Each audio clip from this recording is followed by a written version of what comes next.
Hi guys, j'espère que vous allez bien. Pour moi, ça va à merveille. Bienvenue pour une nouvelle vidéo.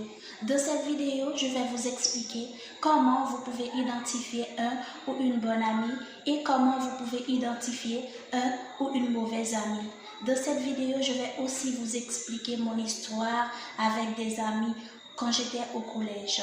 On se retrouve tout à l'heure après l'intro.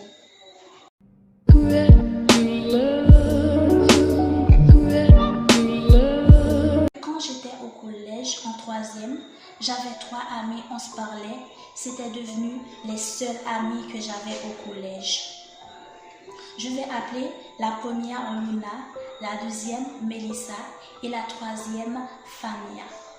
Luna mettait tout le temps mes photos sur son profil WhatsApp, comme quoi j'étais une bonne amie. Mais Fania et Melissa n'étaient pas contentes parce que Luna m'affichait sur les réseaux sociaux, etc. Et c'est là que tout a commencé à changer.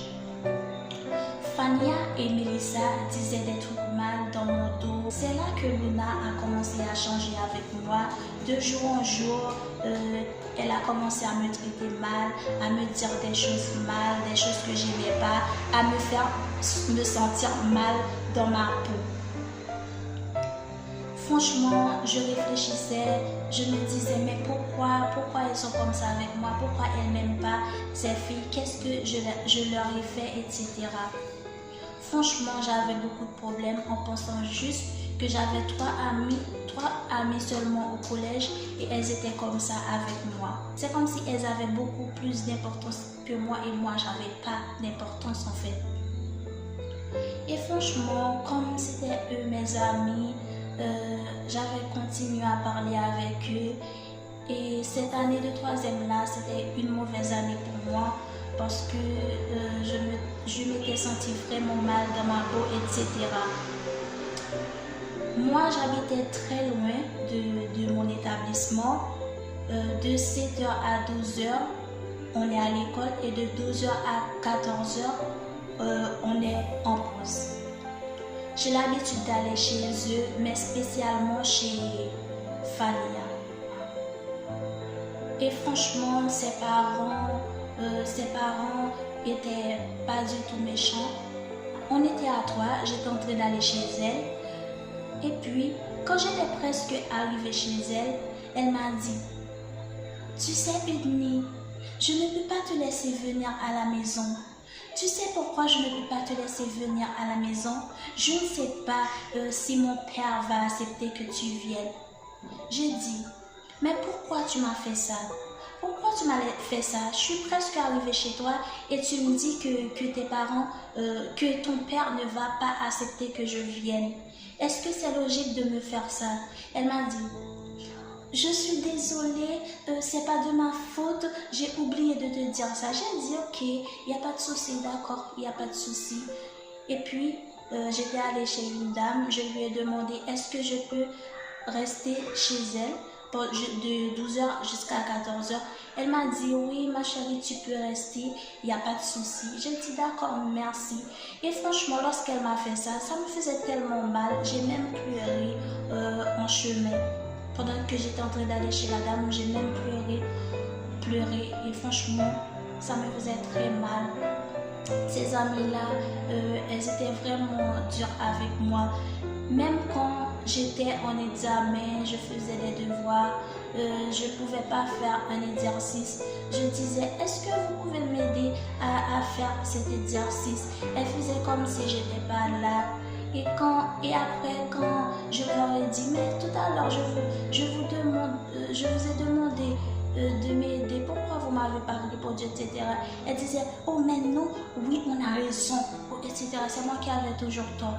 Et franchement, je m'imagine à leur place, si elles ne pouvaient pas faire l'exercice, et puis elles me demandaient de l'aide, j'allais quand même les aider, quoi. J'allais faire quelque chose pour eux. Si je pouvais, j'allais les aider. J'allais pas faire comme si elles n'étaient pas là.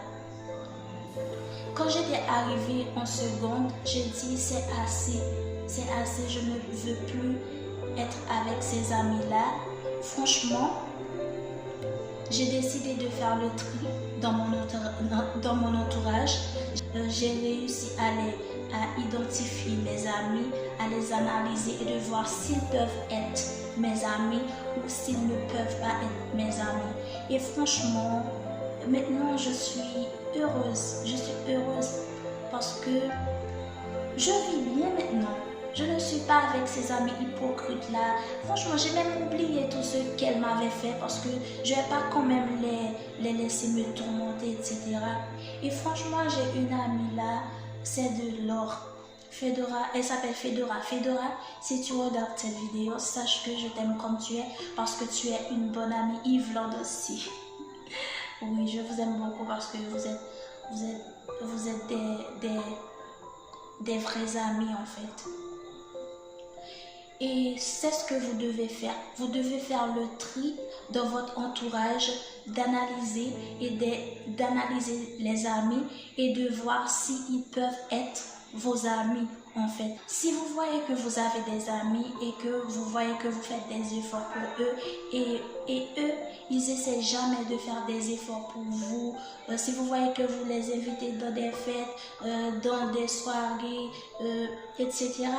et que eux, ils essaient jamais de faire quelque chose pour vous faire plaisir et ils sont là juste pour profiter de vous, franchement, faut